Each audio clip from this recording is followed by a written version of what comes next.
o Senhor me levou em espírito e me pôs no meio de um vale que estava cheio de ossos e me fez andar ao redor deles. E eis que eram muito numerosos sobre a face do vale. E estava com a igreja seguíssima.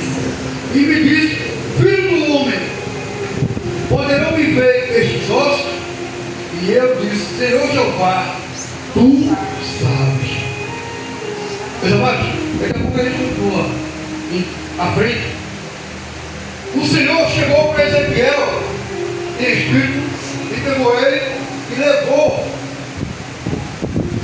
num deserto, num local, como ser mais caro, um cemitério, né?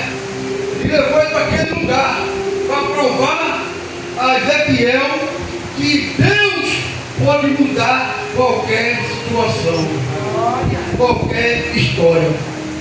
Se o anjo do Senhor chegar aqui essa noite e for pegar cada um de nós, eu creio que a nossa visão, igreja, é que o anjo vai nos levar a lugares bonitos, não é verdade? A lugares bons. Mas ele pegou Ezequiel e levou no vale de ossos secos. Aonde é esse vale de ossos secos, pastor Roberto? É um lugar que não existe vida.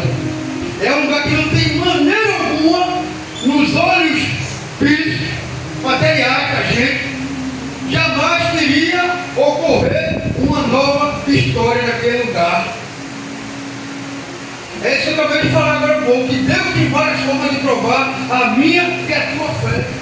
Às vezes Deus nos coloca, igreja, num lugar, numa situação que não tem mais jeito, mas Ele quer ouvir a resposta da sua boca.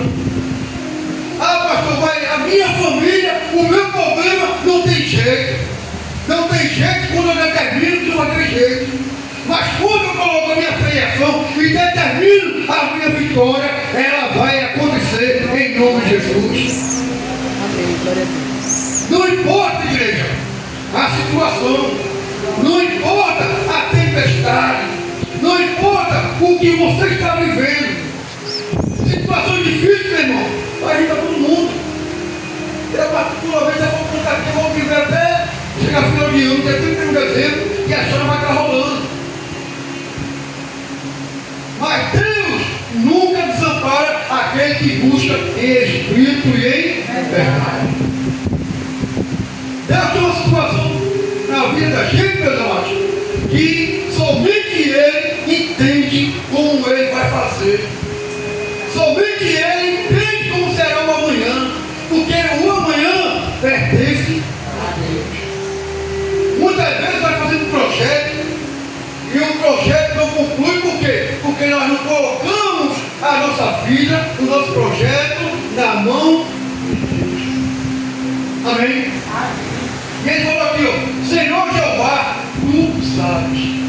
Por que ele colocou, igreja? Ezequiel. Ele colocou na mão de Deus, porque ele sabia a fé que Ezequiel tinha nele. Ele sabia que Ezequiel era um homem de fé e que jamais iria murmurar. Ele podia reclamar, Senhor, tanto lugar bonito para a gente poder andar, Senhor, tanto lugar perfeito para a gente poder caminhar, por que o Senhor me trouxe aqui? Ele podia falar isso, sim ou não? Ele podia, como qualquer um de nós, falando, ia falar. Mas ele queria ouvir a voz de quem? De Ezequiel.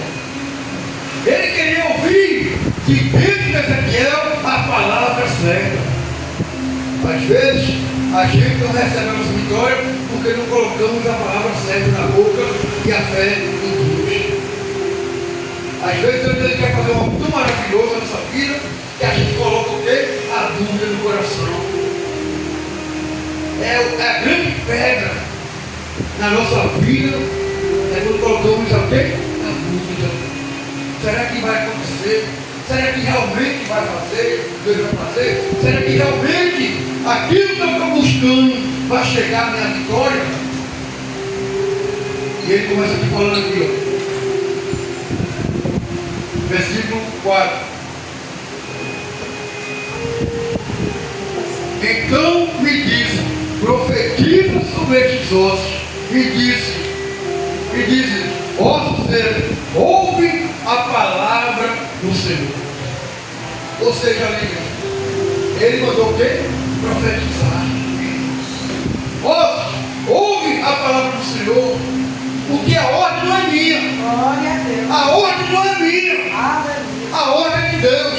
Porque quando Deus ordena, tem vitória.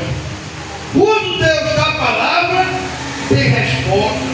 Quando Deus faz a nossa vida, com certeza milagres acontecem. E ele diz aqui, ó, você ouve a voz, a palavra de Deus. Muitas vezes a gente ouve, igreja, a palavra de muitos lá fora e alimentamos daquilo que não convém a palavra de Deus. Ou seja, muitas vezes a gente está ouvindo a muito lá fora e começa a falar bobagem, a profetizar coisas ruins, a profetizar coisas que não convém, a falar coisas que não é de Deus, que não é do fruto do Espírito Santo de Deus. E às vezes a pessoa está ali tão fraca de alimento que acaba, que aceita a palavra e termina quebrando a cara. Eu particularmente tenho uma cliente minha que hoje é cliente amiga, e ela faz parte do ministério. Mas amado, se eu for lhe falar aqui um pouco dessa jovem, 42 anos mais ou menos ela tem, ela perdeu tudo que tinha. E o principal, assim, forma de falar aqui da terra, era o casamento dela. Perdeu. Por quê? Porque ela foi ouvir palavras negativas.